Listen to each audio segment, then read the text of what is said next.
A whistleblower from inside ABC News has come forward with a 6-page affidavit alleging that the network rigged the first presidential debate against former President Donald Trump and in favor of Kamala Harris. In today's video, we're going to go through all 6 pages of the affidavit, line by line, analyze what it means, as well as the implications for not only the election and the campaign, but for ABC News as a network. Now, for those of you who don't know me, I don't really talk about conspiracy theories on my channel. For example, I had a lot of viewers asking me to talk about Kamala Harris's earrings, the one that she wore during the debate. Now, if you believe that her earrings were Bluetooth speakers and that's something you want to investigate, more power to you. But personally, I only make videos about things that I can either A, verify, or B, that multiple sources, mainstream sources, are talking about. So this story actually broke 2 days after the debate by Newsweek. According to Newsweek, MAGA pushes claim of ABC whistleblower after Harris-Trump debate. You'll notice it says there, published September 12th. So in this article, Newsweek writes, after what some pundits and political experts described as a rocky performance by Donald Trump, some of his supporters are accusing ABC News of bias, even suggesting that Harris was given the questions in advance of the debate. Now, this middle paragraph is where things get really good here. The controversy escalated online when a self-proclaimed whistleblower using the X account DocNet YouTube, a self-described MAGA supporter, to say an affidavit alleging the debate was rigged will be released. I will be releasing an affidavit from an ABC whistleblower regarding the debate. I have just signed a non-disclosure agreement with the attorney of the whistleblower, the account posted on X. So I actually personally went to this X account. They have about 33,000 tweets. And part of the reason I believe what this is saying is, out of 33,000 tweets, not a single one has a community note. Now, for those of you who aren't on Twitter, aren't on X, a community note is sort of a community fact check where people can fact check you in real time and it'll add this note saying, hey, here's some additional context, or hey, this tweet isn't true. So after 33,000 tweets, this person doesn't have any community notes. To me, that suggests a pretty strong track record of accuracy.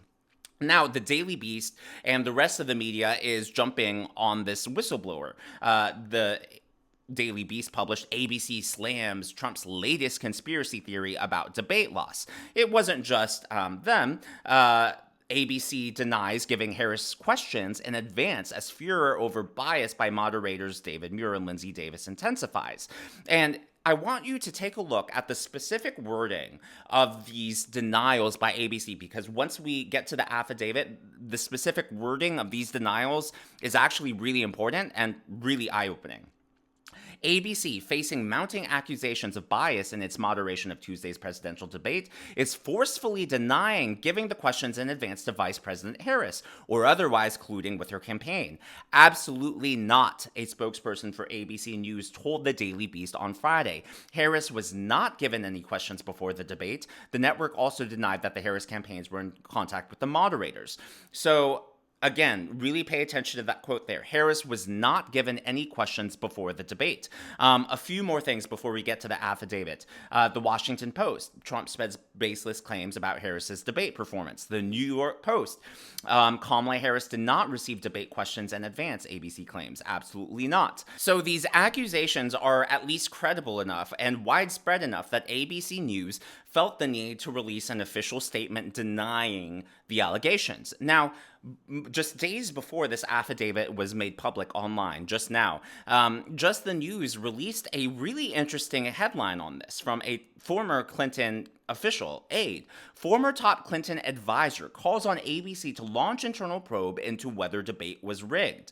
Veteran Democrat pollster Mark Penn said, I think a review of all their internal texts and emails should really be done to find out what extent they were planning on, in effect, fact-checking just one candidate and in effect rigging the outcome of this debate. Penn is not the only one. Now, What's really notable about that is that that's not a Republican official, that's not a Trump campaign spokesperson, but rather this is a former advisor to the Clintons, so someone who definitely is on the left. And just to make this clearer, Mark Penn, a former top advisor to Bill and Hillary Clinton, called on ABC to launch a formal internal investigation. And then he actually goes on further. I actually think they should go do a full internal investigation, hire an outside law firm. I don't know how much of this was planned in advance. I don't know what they told the Harris campaign. I think the day after, suspicion here is really quite high, and I think a review of all their internal texts and emails should really be done by an independent party to find out to what extent they were planning on, and this is what they put in the under the headline, essentially in the byline, so to speak. So now you have not only these accusations, you have ABC denying them, and then you have a former Clinton advisor advising ABC News to prove it didn't rig the debate by hiring an outside law firm to go through all their internal communications. So to me, that raises the question and really suggests that perhaps this affidavit really is legitimate. So let's dive in. So this was filed in the state of New York, and the first thing I want you to notice is that this was filed in the state of New York, and the first thing I want you to notice is this was written on September 9, 2024. So this was written and notarized, by the way. This entire affidavit has been notarized a day before the debate. A copy of this has been sent to the House. It's been sent to House Majority Leader Mike Johnson, as well as a recording, an alleged recording from inside ABC News. Now, the person who released the affidavit online says that this recording will not be released online, but that recording has been sent to the House, and the person, this anonymous whistleblower, is willing to testify before Congress. So a few interesting points there, which we'll talk about later on. So, redacted, being duly sworn, do hereby make the following statement under penalty of perjury. My name is redacted. I reside at redacted New York. Point number 2, I have worked for ABC News for over 10 years in various technical and administrative positions. Now, I think the phrasing there is really telling. I think, they're not saying that they worked there for 10 years. I think the over 10 years could be 15, could be 20. I think they wanted to avoid any information that would identify them once this went public. So I think over 10 years was intentional to hide their identity. Point number 3, since the acquisition of ABC News in 1996, I have observed significant transformation in the nature of news reporting at the organization. These changes suggest a shift from unbiased reporting to a model influenced by external factors. Now, here's what's really important. Point number 4, for the record, I do not endorse Donald Trump in his capacity as candidate for president of the United States. So this isn't some MAGA person, this isn't some Trump supporter trying to bash ABC News. This appears to be an actual journalist who is concerned about the integrity, or lack thereof, from ABC News. The intent of this affidavit is to address concerns regarding perceived biases within news reporting within my employer's debate that will be hosted on September 10, 2024. So there we have that. Before we get to page 2, something that a lot of people missed is that apparently Kamala Harris and Lindsey Davis, it sounds like they may be sorority sisters, if that's what I'm understanding. So take a look at this clip from 2020, which is just now recently going re-viral.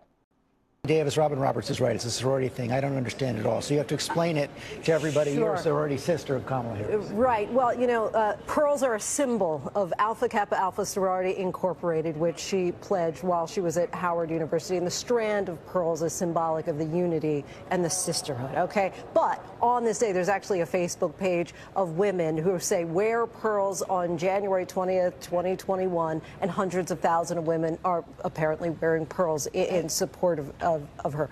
So there you go. There's Lindsey Davis appearing to suggest that she's sorority sisters with Kamala Harris. And of course, Lindsey Davis was one of the moderators of the debate. She fact-checked Donald Trump and not Kamala Harris. So that brings us to page 2 of the affidavit. Point number 1, observations on debate communication.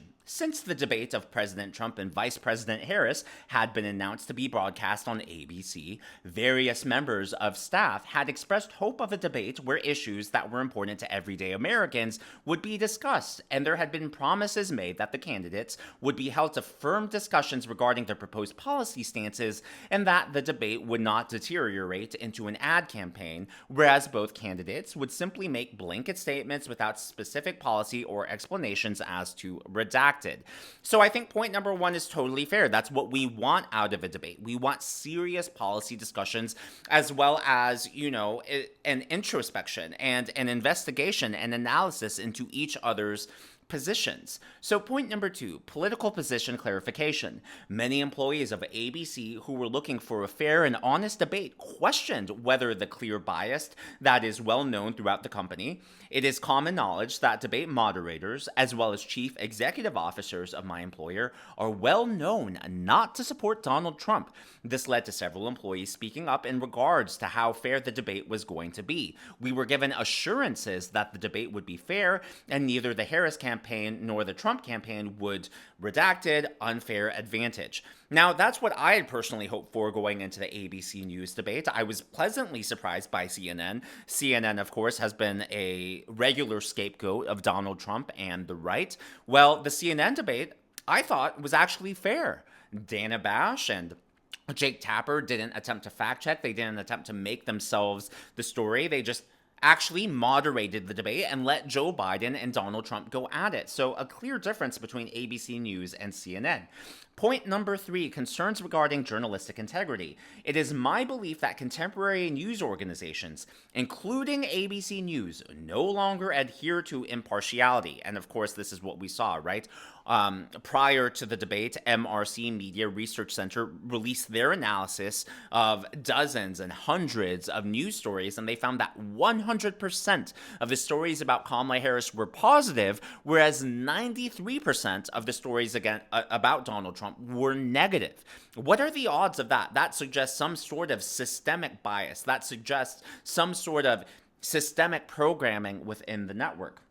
The influence of commercial interests and substantial donors appears to affect news presentation, resulting in selective reporting and biased narratives. I've personally witnessed news stories being cut from programming and not reported at all due to the influence of certain corporations linked to our parent company, redacted. So it'll be interesting, if this person does testify before Congress to reveal what that redacted portion is.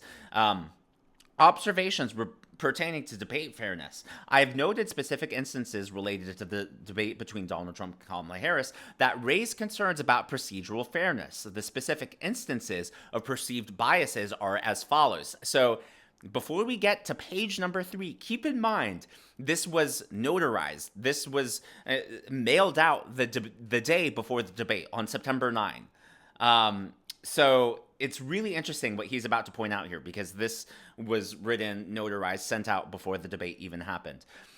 Bullet point number 1, the Harris campaign received particular accommodations, including, but not limited to, the providing of a podium significantly smaller than that used by Donald Trump. And so just remember, I made a video on that, calling out the podium differences. I just want to point that out. I pointed that out before the debate. Smaller than the one used by Donald Trump, and assurances regarding split-screen television views that would favorably impact Kamala Harris's appearance relative to Donald Trump. Now, I had a lot of people in my video exposing that, saying, well, that's just common practice, the forced perspective that they do that. Well, it is common practice in a lot of situations, but it's not that common in presidential debates. And I pulled up screen grabs of the primary debates, CBS News Democratic debate. Now, for forced perspective, you have to tilt the camera one way or another. When you're straight on, that gives you the actual sizing of everything. The CBS News Democratic primary debate, those podiums look like the same size. ABC News, those podiums look like the same size. CNN, those podiums look like the same size. Fox News, those podiums look like the same size. So it actually isn't that common for presidential debates, especially when there are many of them on stage. Okay, so bullet point number 2 is really interesting. It was agreed that Donald Trump would be subjected to fact checking during the debate, while Kamala Harris would not face comparable scrutiny. This was widely known throughout the company that Donald Trump would be fact checked. In fact, various people were assigned to fact check observations it was perceived candidate Trump would make during the debate. So, in other words, they predicted what they thought he was going to say, and then they had fact checks ready to take him down. The most obvious example of that is the "they're eating the dogs, they're eating the cats" line, and David Muir had an alleged fact check ready for that. In fact, Harris' campaign required assurances that Donald Trump would be fact checked. So we all know that Harris, was trying to pull out of the debate. She didn't want to do this. And it sounds like ABC caved to her in order to get her to participate in this. This was done via multiple communications with the Harris campaign, whereas the Trump campaign was not included in negotiations. And that, of course, is not impartiality. That suggests that they are favoring one campaign, one camp, favorably, and they are completely excluding the other campaign and tilting the playing field against them. To my understanding, any rules, negotiations, and conversations pertaining to the debate should have had both the Trump campaign and Harris campaign involved. The Harris campaign had numerous more phone calls regarding the debate rules without the Trump campaign aware or on the call. Don't forget, again, bringing up this headline from earlier, former top Clinton advisor calls on ABC to launch internal probe into whether debate was rigged. So, these allegations are made. If we take a look at the text messages, if we take a look at the call logs, if we take a look at the emails, this should verify or, pour cold water on these allegations. If ABC News has nothing to hide, I get ABC News isn't the Washington Post, but the left likes to run on this slogan of democracy dies in darkness. Well, journalism dies in darkness, ABC. Why don't you shed light and put all of these concerns to rest?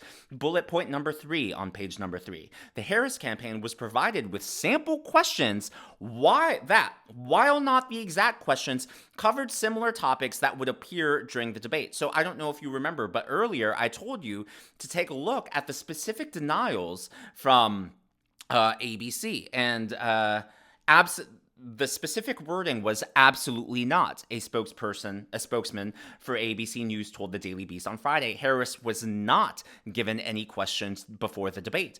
Keep in mind, this affidavit was written one day before the debate. Take a look at what they said. The Harris campaign was provided with sample questions. So ABC News' denial, the wording of their denial, and then the claims made in the affidavit, a fine line is being threaded here. And so that is really, I think it's really interesting where both statements can be true. Bullet point number 4 on page 4. Furthermore, the Harris campaign imposed restrictions on the scope of questioning. So the Harris campaign, and again, this was written a day before the debate, and this was all proven to be true, no questions regarding the perceived health of Joe Biden. No inquiries related to her tenure as Attorney General in San Francisco. No questions concerning her brother-in-law, Tony West, who faces allegations of embezzling billions of dollars in taxpayer funds and who may be involved in her administration if elected. Now, I have never heard of Tony West. And so what's interesting is that this whistleblower included something that's not even being talked about on the right. So apparently journalists have found out about her brother-in-law, Tony West. They've done they've done research, and it's clear that the news networks know about this, but for whatever reason, allegedly, the Harris campaign didn't want that talked about. So to me, that says that that's what we should be questioning, because that's what journalism and the free press is supposed to do. They're supposed to be another check and balance on our elected officials. So do your job, media. Please investigate Tony West, and I'll look into him myself. Now, point number 5, internal organization climate. I've observed a pronounced bias against Donald Trump within ABC News. Employees expressing favorable views towards him experience significant concerns about potential retribution. Redacted. So that right there is really interesting. I hope that gets talked about and clarified and, made public. Point number 6, purpose and documentation of affidavit. This affidavit is executed to document and provide transparency regarding the issues of fairness and impartiality in the debate process and broader concerns about journalistic integrity at ABC News.